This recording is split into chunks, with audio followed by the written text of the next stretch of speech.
Welcome to How It All Started podcast in North Iowa. My name is Erick Nganyange, and my guest today is Cindy Wilson, the expert of the Stockman House story. Well, you're not the expert, Cindy? I don't feel like I'm an expert, but I did just finish about a year and a half of some deep dive research. So, hey, you are like maybe 1% of most people who know this story. Anyways, welcome to the show. Thank you very much. Happy to be here. Thank you. Stockman House. This house was built for George and Eleanor Stockman. Correct. The guy who designed the house is the name that most people familiar with, Mr. Frank Lloyd Wright. Correct.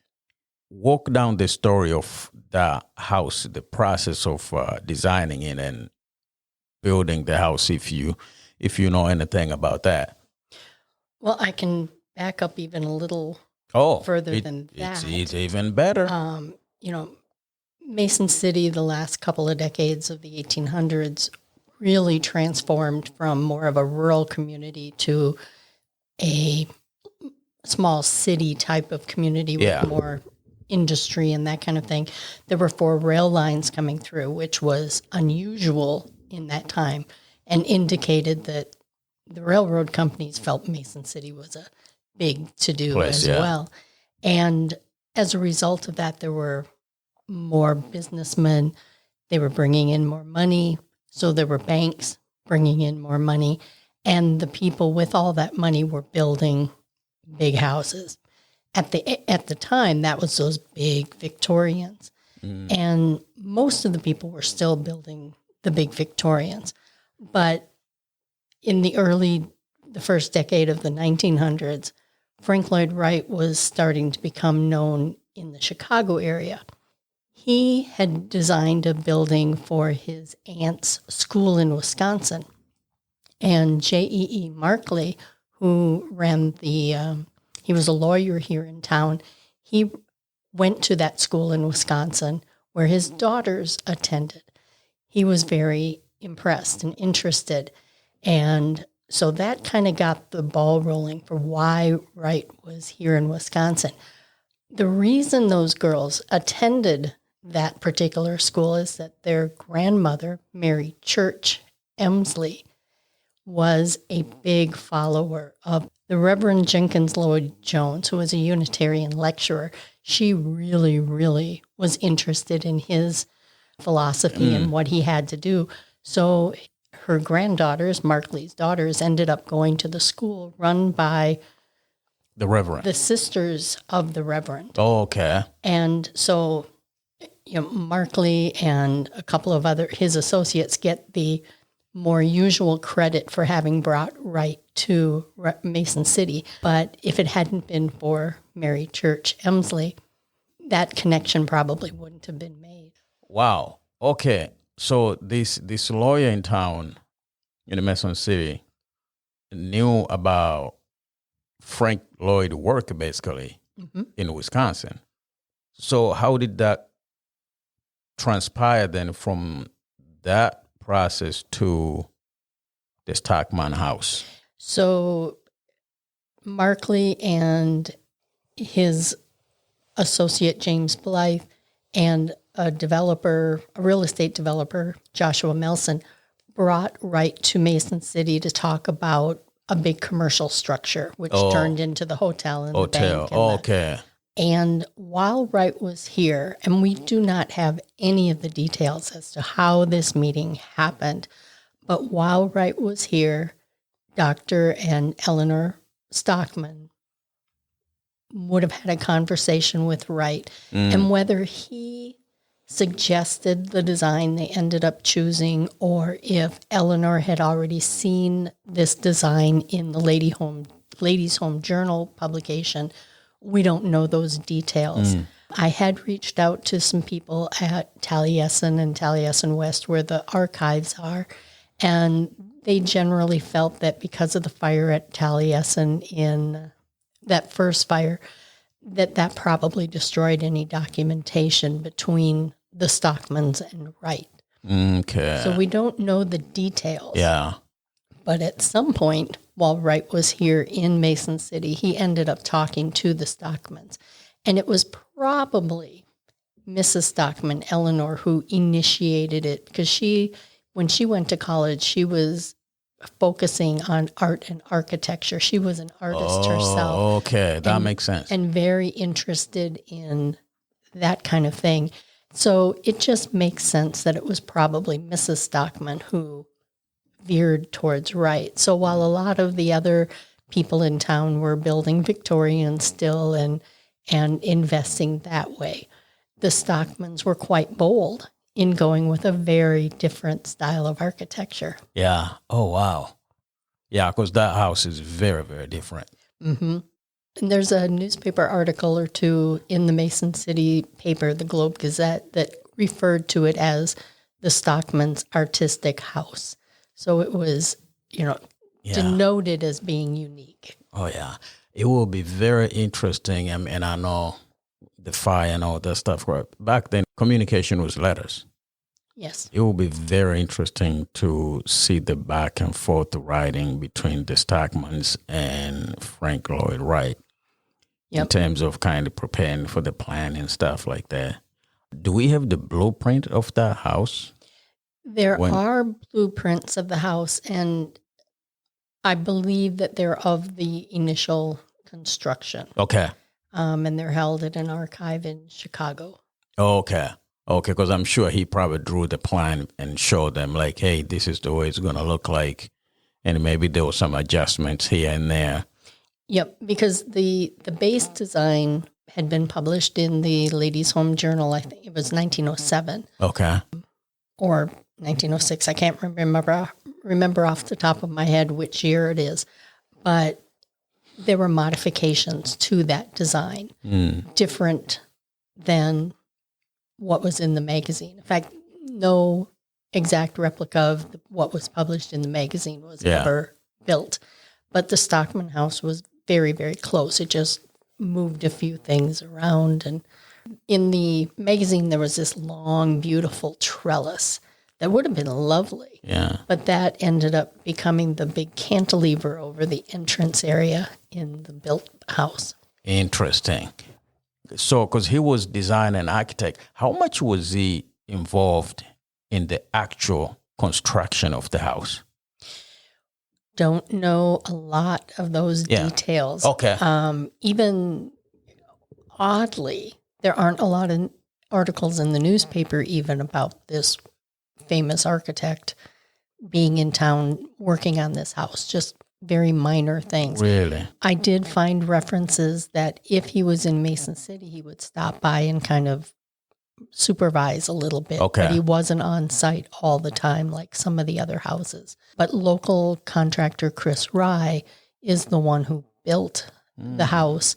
And there's a photograph in the Architectural Visitor Center archives when they were doing the restoration where they found his signature on a beam. Oh, yeah. Yeah, pretty cool. Oh, wow. I should say Chris Rye's, not Frank Lloyd Wright. I was wondering about that because some design and architect, they like to draw the blueprint and they like to be there seeing. And some of them is like, hey, my job is done. You guys have fun. And that may have been the case with this house had he not already been in town for the bigger commercial project, because this was a house designed that could be plunked down on any lot, whereas his bigger commissions were designed for a specific location. And so then he was much more focused on making sure that the contractor was putting the house exactly the way it was supposed to be on the lot. But this particular one was designed to be able to be plugged into any piece of land. So he didn't necessarily need to be there. It was intended to be selling the design, not necessarily him creating the house and the project. Yeah. So was the hotel built before or was it after? It was finished up after. It was finished up after the Stockman House? Yep. Okay. But the main project that he came in town for was that? Yep. Was the hotel. I read somewhere that that house, the Stockman House, I think that was the first house he designed in Iowa? It is the first Frank Lloyd Wright prairie house in Iowa. And so because prairie architecture hadn't taken off before then, so it quite likely is the very first prairie house in Iowa. Wow. I wonder if we have more after he did more after that. There's at least one prairie design in northeastern Iowa. Okay. I can't remember the town. Interesting. The others are later in his career, more Usonian style. Okay. So George was a physician in town here, and his wife was an artist? She was an artist. She was active politically. She was on the school board. Very busy woman. Yeah, because I saw her name pop up. If you study the history of Mason City, you will see her name pop up in a few different places, especially in that book of the early women of Mason City. Yep. So the house was built in 1908. I'm assuming that's when they moved in. Correct. To that house. How much did they spend? Did I read somewhere they spent like $5,000? They spent more than that. The design was the fireproof house for $5,000. Okay. But again, I can't remember off the top of my head, but it came in about 50% over. Okay. Somewhere in the $750 range. Yeah. Oh, I mean, $5,000 early 1900. That's not cheap.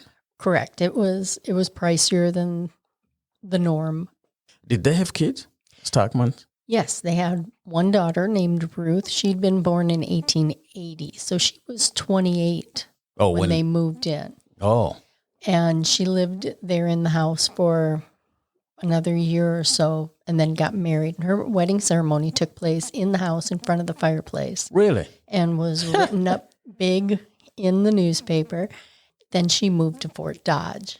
Eleanor's brother, who was a judge and political candidate, he performed the ceremony in town. So, oh wow, or in the house. Oh, okay. The Eleanor brother was judge in town here. No, or was somewhere else? Somewhere else. Okay, but he came into town to perform Ruth's wedding in the house in front of the fireplace. Wow. I'm assuming in 1908, since everybody was leaning towards Victorian style, they were probably the outlier. Very much in so. town. Yep. Probably everybody wanted to see the house, maybe. I would assume so. I would think so. And it had electricity, and it had a bathroom inside, which was not the norm yet. Yeah. In fact, the house was plumbed for gas and wired for electricity because you couldn't necessarily count on electricity all the time, but you knew the gas was going to work. So it was dual set up. So they had indoor plumbing when that was not the thing. Yep. Wow. Where did they live before they made this decision to build I'm assuming they were living in Mason City somewhere.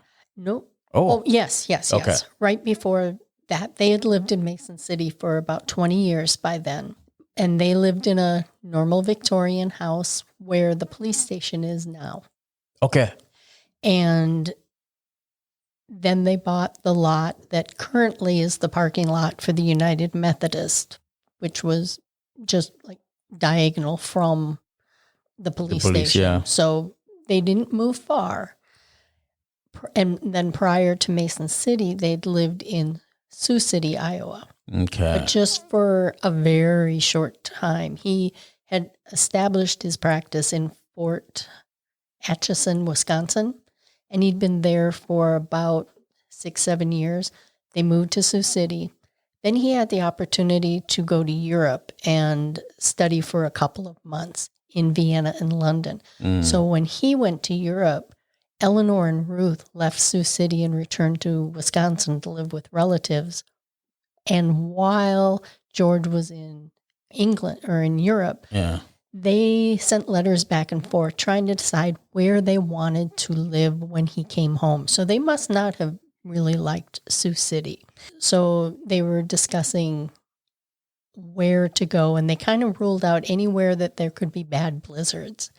And one of the letters had talked about in 1888, in January of 1888, there'd been a terrible blizzard in parts of South Dakota and Nebraska and Minnesota and Iowa that killed a couple hundred school children and teachers. It's known now as the Children's Blizzard or the Schoolhouse Blizzard. And it was just a week or two after that Eleanor wrote to George while he was in Europe and said, we don't want to live anywhere where these blizzards can reach us. So she ruled out Minnesota and Dakota and Nebraska. And she also said, I really don't want to go back to Sioux City. So it wasn't long after they came back that they obviously chose Mason City. But that decision was probably made somewhere between that letter in late January 1888 and April, when an article in the Mason City paper said that some rooms at a photographer's studio was being outfitted to become Dr. Stockman's new office. So somewhere in there they decided, but probably when they were together, so there's no recorded record of the decision making. Right now, when we want to move somewhere, we can go on Google and look this stuff up. I'm trying to think back at the time, because we're talking about late 1800 when they moved here. It's not something, the transportation is horrible. There's no easy way to find out how Mason City even look like. So you don't have the luxury to say, we're going to ride a horse there and then check the area out and then come back. And so did they just say, okay, they looked at the map and the Mason City look is a place we're going to move there and then pack up, moved? Maybe, yeah. Because we don't know. Yep. It always make me appreciate our time today. Yes. I don't know what I would do without being able to look things up on the internet anymore. Yeah, because I'm thinking you don't need to leave that far to not even being aware of what the other area right living conditions is like. Yep. And we have no idea. Did they do an exploratory visit here? There were rail lines, so they could have, but what made them think of Mason City? Was there a doctor network maybe that said, hey, this town could use more doctors? Oh, yeah, you're right. Yeah. And I mean, you got to sit around to wait for the mail. Right now, we complain if the mails take 3 days. And then it could be weeks. Yeah. Yeah.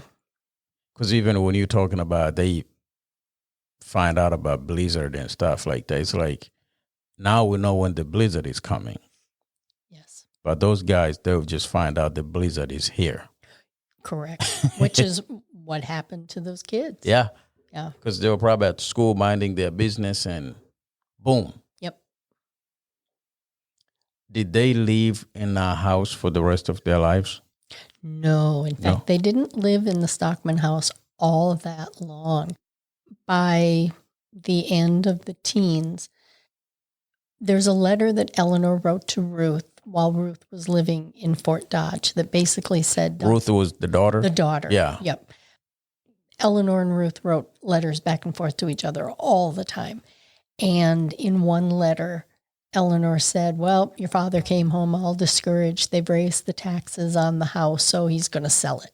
And she'd kind of chuckled and went, yeah, whatever. But it really wasn't that long. Within a year, they ended up getting a cottage over on Clear Lake and did end up selling the Stockman House. So they were in it for about a decade, which, isn't that long. Yeah, especially when you put that type of equity and sweat to it. So was the property tax was the problem? Yes. Oh. Yep. History kind of repeats itself. Over and over. Because as I'm sitting with you right now, we in Mason City we start receiving letters about conversation on a property tax proposal. Yep. So yeah. Yep. In fact, it was April of 1915. So they moved in 1908. in 1908, and it was April of 15 that Eleanor said, "Oh, he came home all discouraged. He's going to sell." And then it was 1919 when they bought the lot over in, or the cottage over in Mason or Clear Lake. Yeah. But they also rented a couple of houses in town here before they moved over there. In the research, I did find the year that the first owners after the Stockman House bought it, but I can't remember that off the top of my head. Okay, so they sold the house, somebody else bought it. Mm-hmm. And they owned that place. They only owned it, I think, a couple of years. Okay. But over time... Oh, so the house exchanged hands a few times. Again, off the top of my head, I thought I'd done a pretty good job of reviewing all this, but in the moment, Yep. But I think there were 5 residential owners between 1908 and 1986.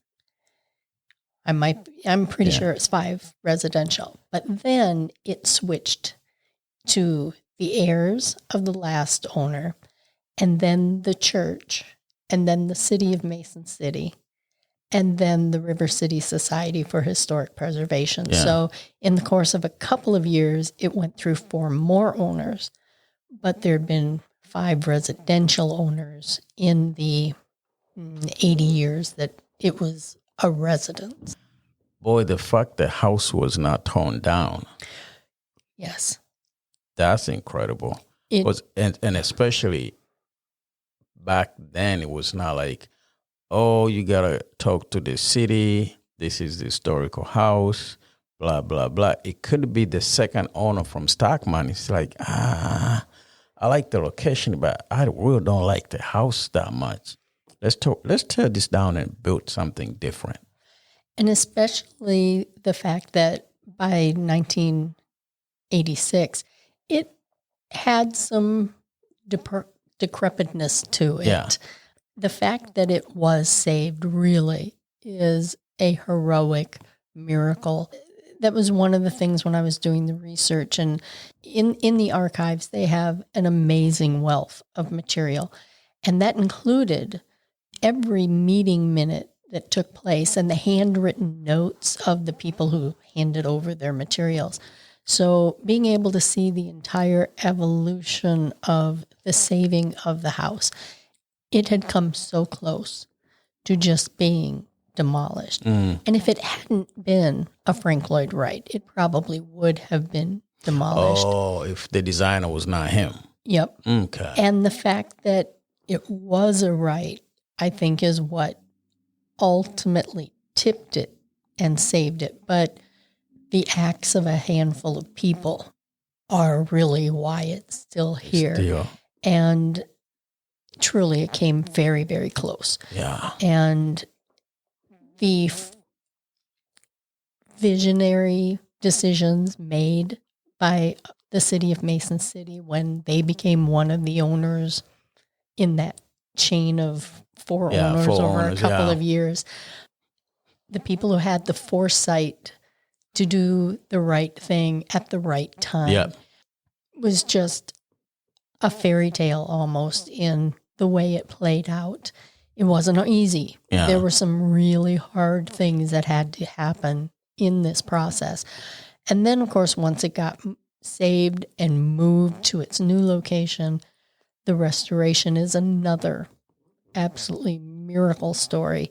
And the fact that, for the most part, the house hadn't been heavily redone over the years. The kitchen had been redone in the 1980s, so not long before it became up for public use. Yeah. And the bathroom looks like it had been renovated mid-century. So those bright colored squares and of tile and all that. But aside from the bathroom being modeled and the kitchen being remodeled and having to both be restored hard back to what it was intended.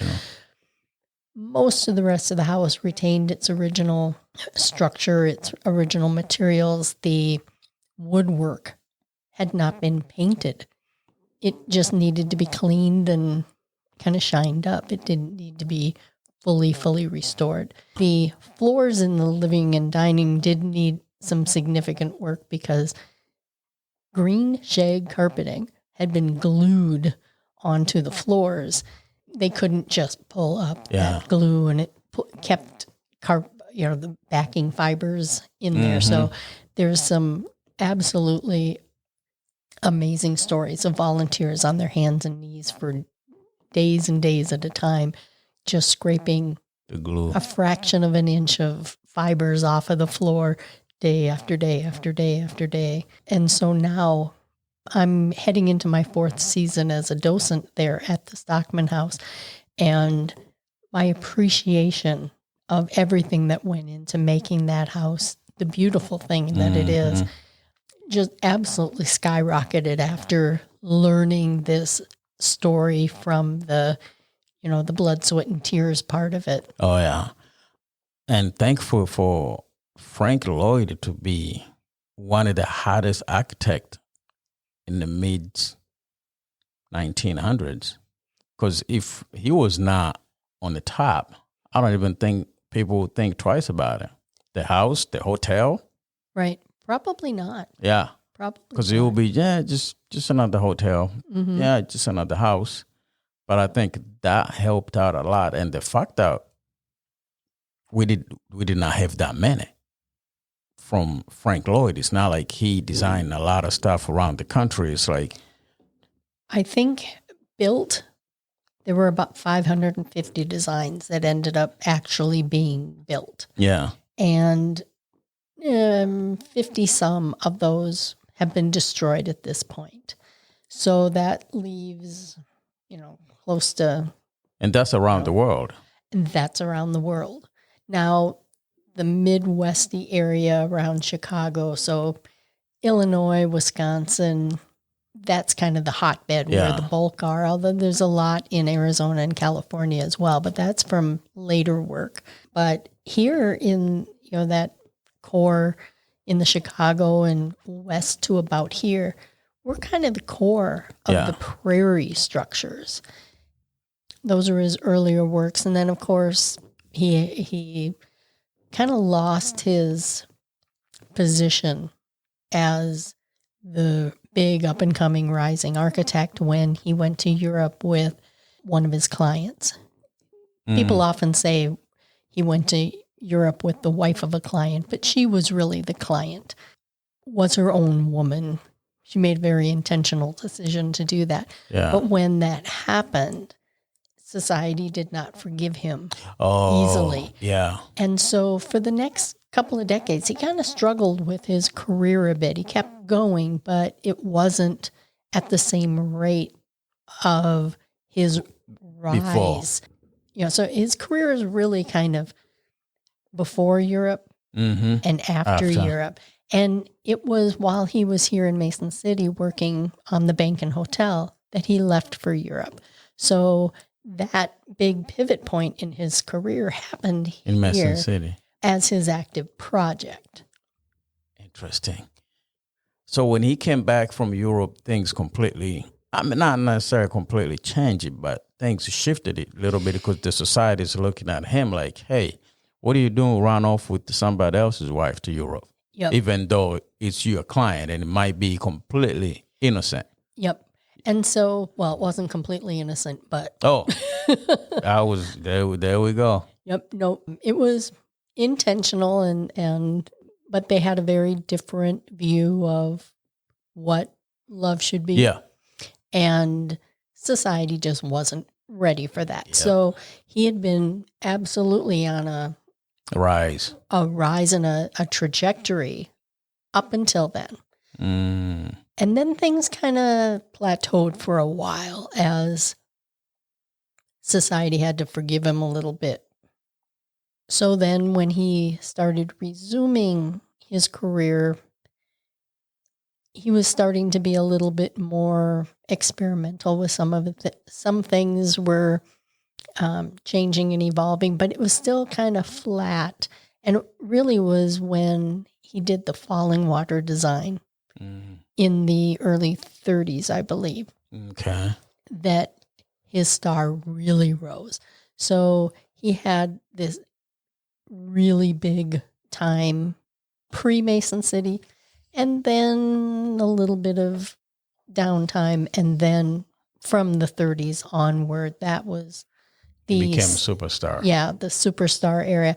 Not at the least of which was his own personal marketing of himself, because he would just put himself above all others, and the way he would talk about himself fed into what has now kind of become the mythology around Frank Lloyd Wright. It's almost like people calling themselves the best. Yes. And then the more they say, it's like, oh, maybe this person is the best. Yes. Especially if they have something to back it up. Yes. Yeah, and he did. Mm-hmm. Yep. Yeah. So the Stockman House was built at the location the house is right now. That's not the original location. Correct. Right now, where the house originally sat is now the parking lot for the United Methodist Church by the library and the McNider. Okay.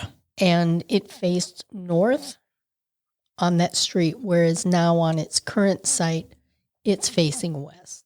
Why the house got moved? Because the church needed a parking lot. Oh. Yep. And there are photos.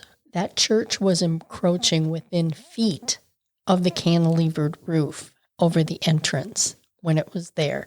So when they were blasting for the basement for the church, the blast damaged the plaster inside the Stockman House on it while it was still on its original site. So the church was growing, it was expanding, it started wanting, it knew it needed a parking lot. And when the final residential owners passed away and the heirs were trying to sell the house, because it had the name Frank Lloyd Wright, you would think, ooh, people are going to swoop in and pay lots of money, and that was their hope. And it just didn't work out that way. And they ended up doing a public auction, hoping that would generate. And so they were trying to sell it. Heirs were trying to sell it. But at that auction, the highest bid was like 25% below the minimum bid amount. So the heirs had to, think again, what are we going to do? How are we going to sell the house? Yeah. And in the meantime, there were some other things going on in the background with some other, David Murphy, who was a industrialist and philanthropist here in town. The church ended up making an offer and purchasing the house from the heirs. They didn't want the house. They wanted the land so that they could build themselves a parking lot, which they desperately needed. But they didn't want to necessarily destroy the house. And so then the church offered to the city, hey, we'll give you the house if you'll move it.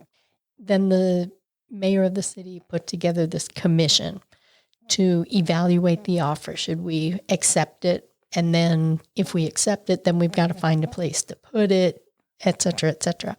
This commission then looked around where are options for putting it. One idea had been to put it in Central Park. Another idea had been where it is now. Yeah. But that's a lot built on fill, so it's not necessarily stable. So they knew they'd have to do some things to make it stable to put the house on. Another lot that was nearby and available was too expensive. The city couldn't justify paying that for the lot, much less moving the house and restoring the house. Yeah. And they had to figure out what to do with the house. Should it become a house again and they just sell it residentially? One idea had been to have it be like the park headquarters or something. Oh, right on the park. No, not right on the park. Oh, okay. The city's parks department. Oh, okay. Okay. Or, so that it could be an office for something like that. There were lots of ideas, but over some months, the decision was made, the lot that it's at now, and that it would become a house museum. Okay. And that was a lot of that through the River City Society of Historic Preservation, which was a brand new organization at that year. It had only been around for a year or two. And they didn't have the resume to prove that they could do a project of this sort. And they certainly didn't have the funds to do a project of this sort. So they had initially said, hey, here's our proposal, we'll do it. And the city just kind of went, no, you're not. You're not big enough. You're not big enough. But that may have been a bit of a turning point, because then that caused them to go back and really develop a solid plan. And then how it ended up evolving is they put together something so solid that it ended up becoming what happened. It also was, there'd been an election. So the people that had originally been working to find a good use for this house evolved off of city council and the mayor, and a new one came in, because there was also discussion, shall we say, in the public here about what to do with it. Is this a good use of taxpayer funds when we need money? We can't necessarily do the things the city needs to do, and what are we doing with this decrepit old house? So they were really caught between a rock and a hard place. Yeah. And so the fact that it turned out okay is like the best possible scenario that could have come out of this, what could have potentially been an absolutely devastating. Yeah. Boy, that Central Park would be a great location. Yes and no. Talk to me. Because now I'm thinking about if it was right there in the middle of the park. And in the archives, they have the drawings of where they anticipated putting it. And it was not in the center, but like directly across from the hotel end of the bank and the hotel.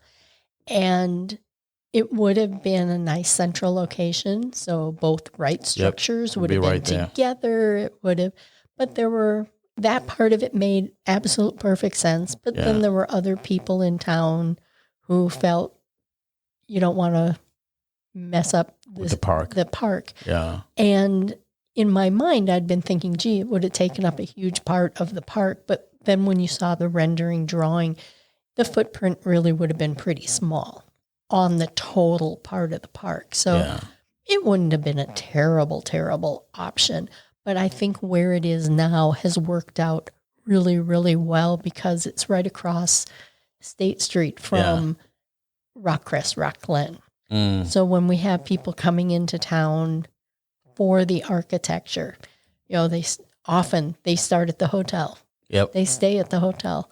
And then they do the walking tour around Rockcrest, Rock Glen, and then they can walk right to the Stockman House. It's all there together, and it's worked out well. Yeah, and the house is interesting inside. It's beautiful. Yeah, inside. it's when you walk in there, even for that time of early 20th century, pretty big size house. It is a nice size house, and yet it's livable. It feels cozy. Some of the larger prairies, they're impressive, but they don't feel livable. They don't feel like it could be a house. I absolutely love this house. One of my favorite, I lead tours every other week. It's a highlight of that week when I'm opening the house and closing the house, because it's just me in the house. Yep.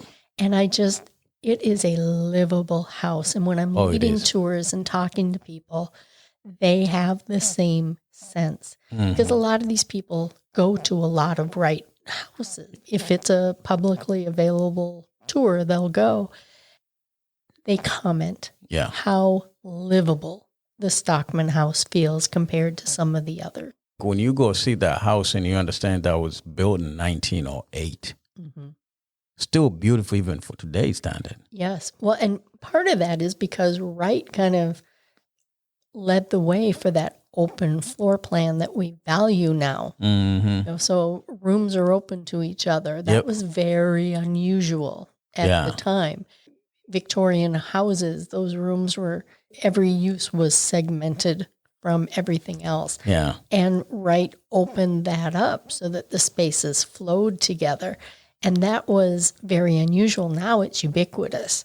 Now the open floor plan is what everybody wants. And I think people react to that a little bit, but also the coziness. Oh, yeah.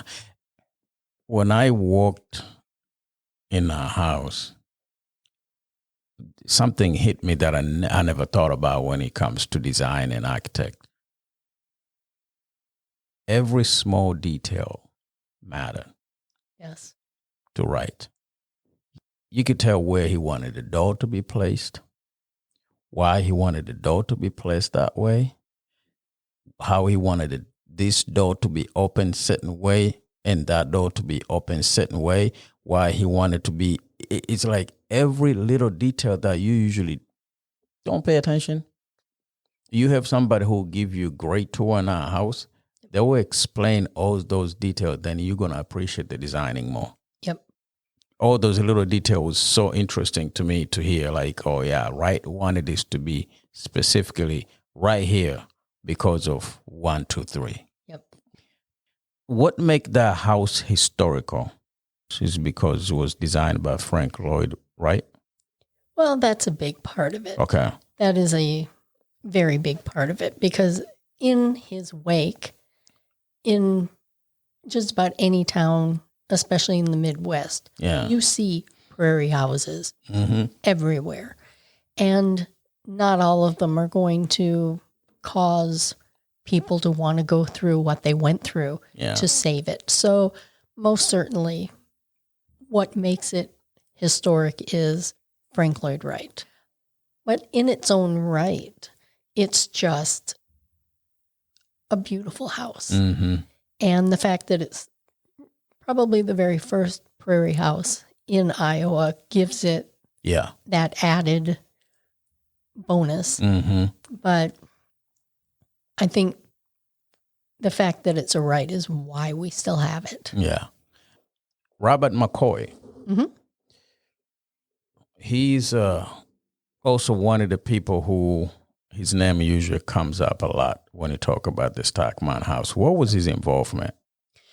Well, he kind of came in and led things, I think, mostly after the move. So early on, it was David Christensen, Peggy Bang, Larry Bednar, and then Dr. McCoy. I think when David Christensen left the presidency after many years of work there, I think that's when Dr. McCoy came into the helm and shepherded it the rest of the way. You've been working on a book, basically about house. Yep. I talked a little bit about the book. Well, on a lot of the tours I lead, people would say, do you have a book about the house? And we've said no for 30-some years now. And I'm an author. I have 2 nonfiction history books out there. What's the name of the books, the 2 nonfiction? Mine? The first one is called The Beautiful Snow, which is about the hard winter of 1880-81. Most people, if they know about that winter at all, know about it because of Laura Ingalls Wilder's book, The Long Winter. That's this winter. And I was curious how the real history compared to the novel. And so I just did a couple of years of deep dive research, and then my book weaves in and out of the novel. So each chapter, the core book, the chapter is October 1880. Okay, here's what was happening in the novel. All right, here's what was happening according to the newspaper records in this region. So I just weave the real history in and out of Wilder's book. And as a part of that research, I read the diaries and personal letters of the railroad surveyor who had determined where the railroad would be placed that went from Tracy, Minnesota, in the western part of Minnesota, west, that created the towns like Brookings and De Smet, Huron, and even Pierre in South Dakota, Dakota Territory at the time. And those diaries and letters were so absolutely fantastic that became my second book. It's more of a Lewis and Clark kind of adventure story. And I joke that his name is Charles Wood Irish, and he's from Iowa City. I joke that he was a little bit like Forrest Gump in that he seems to have run into anybody who was anybody in that era. And so when I was doing the research, he'd mention somebody, I'd go look him up. And I think there were only 2 people he mentioned the whole time that I wasn't able to find a deep, rich history about because they were somebody people documented. And the last 6 months of that project happened during the hard winter. And that was also a period of time when he had like 30 Lakota people on his crew as well. And so that part of the story is also very interesting.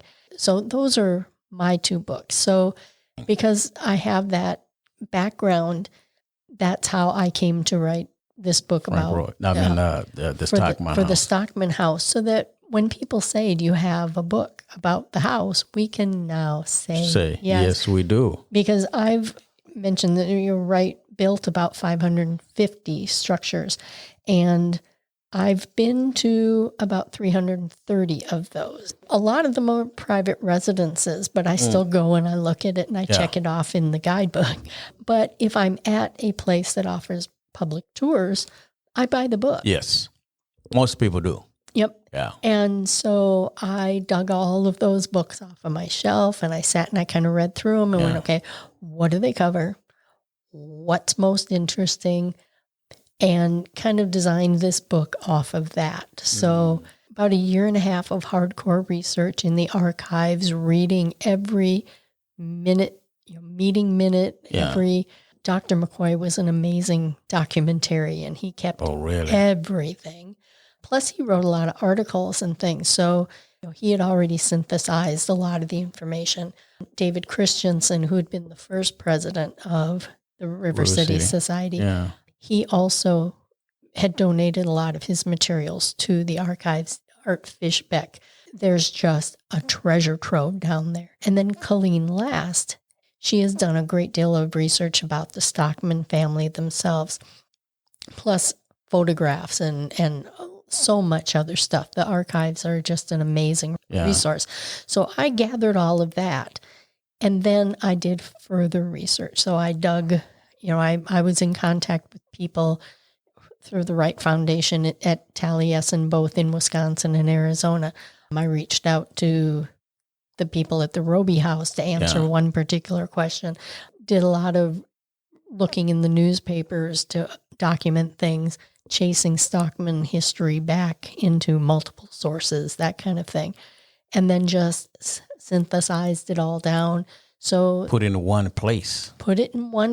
So the book will have, it opens up with a brief introduction of Mason City as context for this. And then there's history of the Stockmans themselves. And then it talks about what little we know about the construction of the house, including a lot of archival imagery that I obtained through various resources and in cooperation with the Frank Lloyd Wright Foundation. Then the sale, the move, and the restoration is kind of the core of it, because it's just the people of Mason City who participated in this, either directly or just cheering people on, is just a monumental and amazing story. Anytime I go to the historic place, I read, I study before I go there, because I don't want to get there and after I leave, I realize there's certain things I did not look. Yes. So I think the idea of the book is going to be a blessing. Some people can get the book online. They can read before they get there. And people who care about the architect designing Frank Lloyd, they'll find a way to get the book. Yes. Yep. Yep. I'm really excited to. We're very close. We're hoping that it will be available yet in May. Okay. So Good. How long you been doing the tours there? this will be my 4th summer. Okay. I had started training the year before my knees gave out. I do a lot of hiking and biking and kayaking and in my younger days, rollerblading. And so I wore my knees out a few decades before I should have. And I had gotten all the way through training and my knees just absolutely gave out. So very, very sadly, I had to say I can't this season.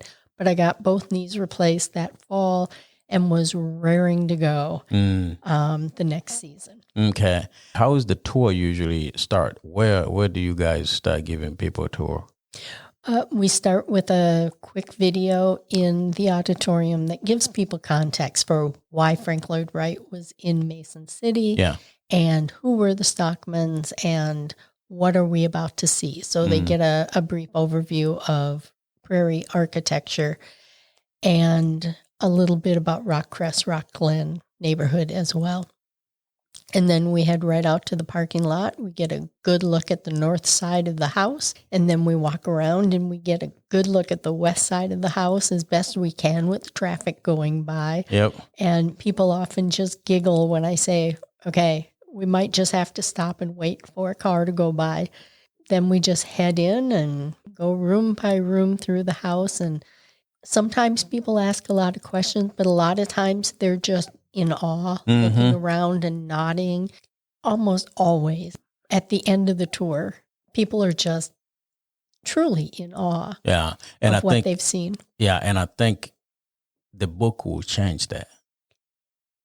Because when you get there for the first time, you're kind of overwhelmed with everything you look at. But if you kind of study, read, and look in the book, you kind of see the picture. Now you kind of prepared for the questions. Yes. When you get there. Yep. Or on the other side, there's, as you said, there's so much and you can get overwhelmed, but you take that home with you and then you can go back through and be reminded. Because the back part of the book is almost not quite like a tour, but you're seeing, here is a picture of this room. Yeah. And then there's just like a section of bullet points saying, look at the wall or look at the windows.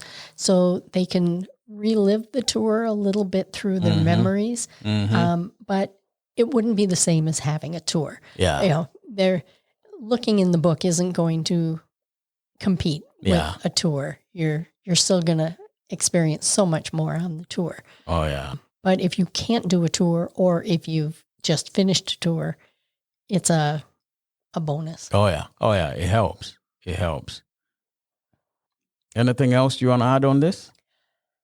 Oh, I am so excited that there will be a book for the house. And truly, if for the people who are listening here, if you haven't taken a tour of the Stockman House or you have, but it's been a while, come back, do it. It doesn't matter how many times you do it. It's a beautiful house. It is an amazing experience. My favorite time is mid to late summer when the geraniums are at high bloom in the window boxes and you're standing inside the house and it feels like you're in a garden. I love that. Then also you go in there. I just like to walk in those old house and kind of imagine how people lived in the early 20th century, early 19th century, just like sit there, kind of suck all that in like, oh, wow. Yes. This is how these guys lived. And they were just happy. Yes. And the fact that I think I could happily live in that house today. it doesn't feel like an old No, house. no, it doesn't. It has the charm of an old house, but it has livability Yep. for what we want today. And you go in the kitchen, see how their kitchen was set up and everything else. I remember when I walked into Abraham Lincoln's his house in Springfield, in Illinois. It was just amazing to me to walk in there and realize this guy lived in this house for 14 years, something like that, before he became a president. And you walk almost every places that he walked in the house. Yeah.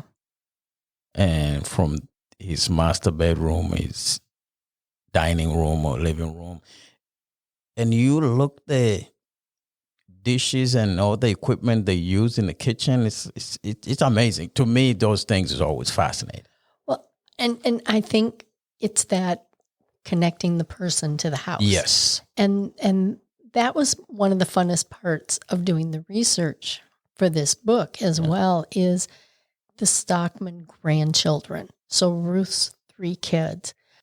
Eleanor and Dr. Stockman babysat quite a bit because those 3 kids came really close together. In fact, the 2 youngest were born in the same year, January. Oh, wow. And December, I think, were the months. So real close together. Yeah. So to help Ruth out, one of those kids was often visiting grandma and grandpa. And Eleanor would write letters down to Ruth, keeping her up to date about the kids. One of the letters, she talked about the granddaughter opening the glass doors on the built-in bookcases or the china cabinet. So now when I'm giving the tours, I'm looking at those things picturing this little toddler girl opening those doors, and she kept her little things in there so she could get them. And then as the 2 younger ones were born, especially when the middle child, who was a boy, when Ruth was about to give birth to Olive, so he wasn't even a year old, but he was figuring out how to climb up and down the stairs by himself. Eleanor kept saying she'd find him laying on his stomach in the fireplace, which could be a little alarming. Or she came home one day and the youngest grandchild asked her what the white thing was inside the fireplace, because her and her brother had been in the fireplace looking up, trying to figure out how Santa was going to come down. Oh. And they saw a rag that Eleanor kept jammed up in there because the flue didn't shut right. And so those human connections I just love the idea of those 2 youngest ones standing in the fireplace looking up, trying to figure out how Santa was going to come down the fireplace in the Stockman house. How important is it? Because you talked about your second book, people keeping diary, people keeping almost like their day-to-day life information. We don't do that anymore. No. Are we running a risk of not having any information kept 100 years from now? And it's going to be almost hard because of technology. It's going to be hard to reconstruct. Yes, that is something that the person who ran the Library of Congress has talked about, because we're so digital now. Yeah, we send emails back and forth to each other, but they're not something that would get passed on to heirs or shared in any way. Because we talk about letters, like Eleanor, right, to Ruth, you can see that information and you can kind of see what their emotions and feelings was like. Or like my daughter lives in England. But she's lived all over the world. But because of when she was born, almost all of our communication has taken place through email or social media. I send her cards a lot, but when she moves, some of those have to get thrown away. And I don't tend to put any news in the cards because we've already talked on the phone, or we've exchanged emails or talked on social media. There you go, even phone call conversation, that's gone. And so those source documents that are so important to historians are gone now, unless people are intentionally doing that. But your normal everyday people aren't doing that. And so, we are at risk of not being able to know things that previous generations, that was something we could rely on. Because our means of communication has evolved a lot. Mm-hmm. And we are on the digital means of communication, and that stuff is usually, it's there, but it's usually to get that stuff, it's hard. Yep. Yeah, you're going to need to get you're going to need to go through a lot of red tape. Yep. Yeah. Cindy, thank you very much. Oh, thank you, Eric. This was lovely. I love it.